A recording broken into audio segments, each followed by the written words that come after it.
Welcome to the Army's Civilian Human Resources video on labor relations obligations for supervisors.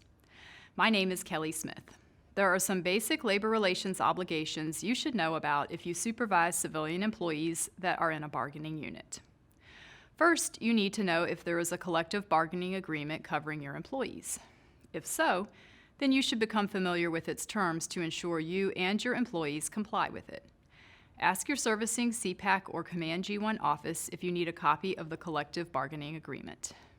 Next, there are 3 labor relations requirements contained in law that apply whether or not you have a collective bargaining agreement. First, the union is the exclusive representative of your bargaining unit employees.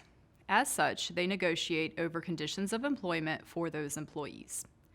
If you negotiate directly with employees, then you may be violating the labor relations statute in what is commonly referred to as a ULP, or an unfair labor practice. Again, your CPAC can provide more information on what is appropriate in dealing directly with your bargaining unit employees.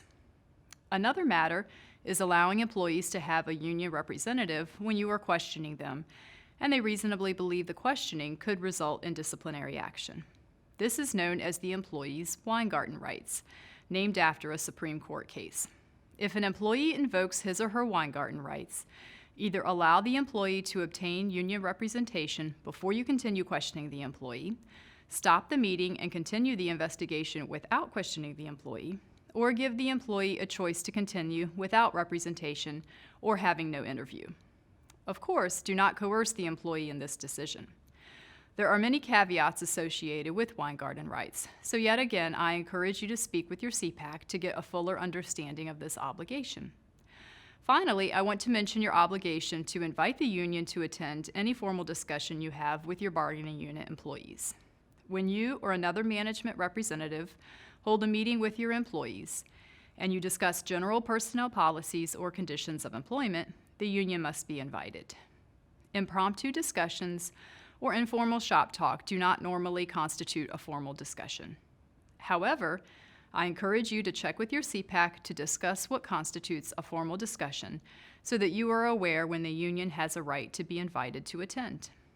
We just covered a few of the labor obligations you may have as a supervisor of Army civilians. If you remember anything from this video, I hope you learned that your best resource for more information on labor relations is the Labor Relations Specialist at your CPAC or Command G1 office. This has been an Army Civilian Human Resources video on labor relations obligations for supervisors.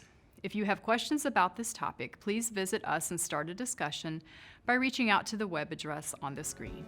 Thank you.